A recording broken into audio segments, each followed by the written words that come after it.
going to be giving an IM sub-Q injection on the infant, and I'm already going to be thinking, is there any special nursing considerations for either of these injections for the pediatric population? Also, I'm only going to be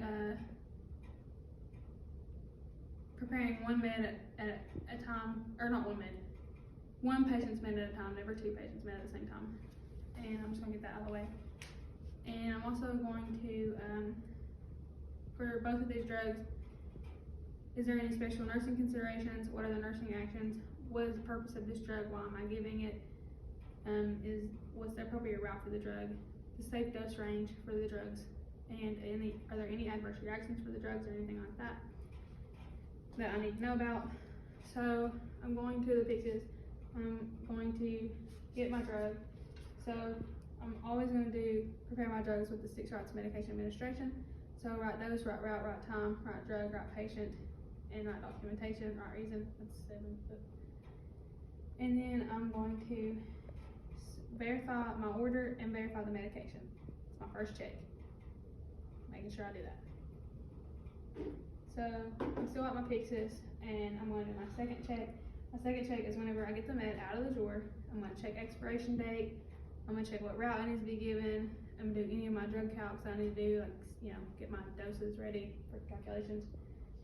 Then I'm also going to prepare it using my 6 routes of medication administration. I'm not going to say that again. And then, so I've done that.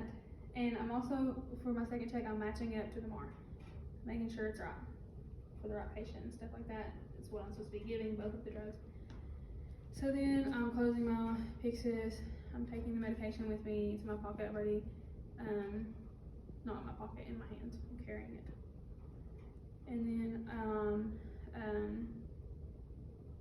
going in my patient's room. So I've already verified doctor's orders. I'm going to knock, identify, agree, explain my procedure. I'm also going to provide a safe environment with minimal distraction, restrain my infant as appropriately as needed.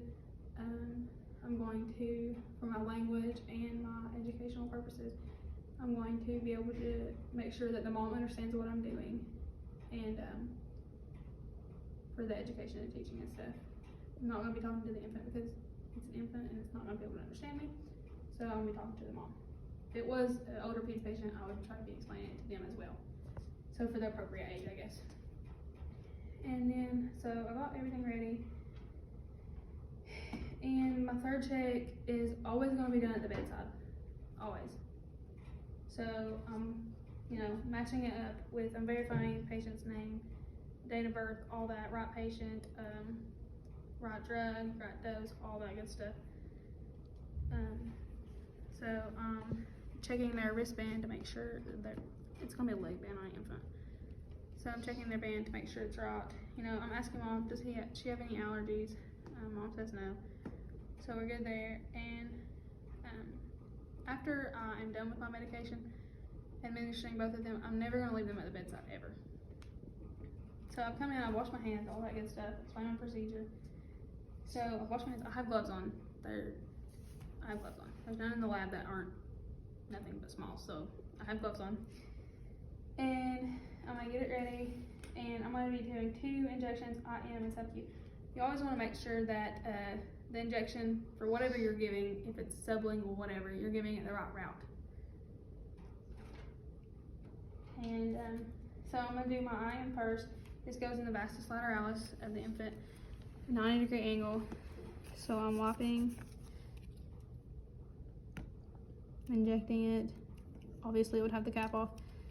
I'll wipe it again with a new alcohol pad, put a band-aid on it. Try to calm the infant down a little bit because they're not going to be happy that I just stuck them with a needle. Then let the infant calm down a little bit before I do the other one. And mom could be holding them or whatever, it don't matter to calm them.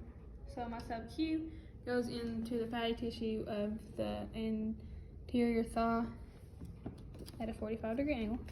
So I'm going to wipe it with a new alcohol swab. Give it, obviously I'll push this, wipe it again, put a band-aid on it. When I'm giving these, they're not going to be capped. As soon as I give them, I'm going to engage safeties, put them in the biohazard container, Never gonna leave any medication at the bedside that the infant or mom or whoever can get a hold of. I'm gonna take it with me. So now I'm watching for any adverse reactions, staying with the infant, making sure they're not having any adverse reactions.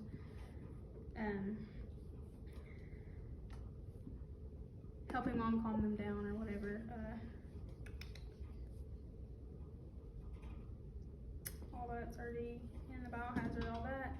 You know, making sure mom and baby don't need anything, and I'm going to record that as quickly and appropriate as possible. And I'm going to wash my hands and record.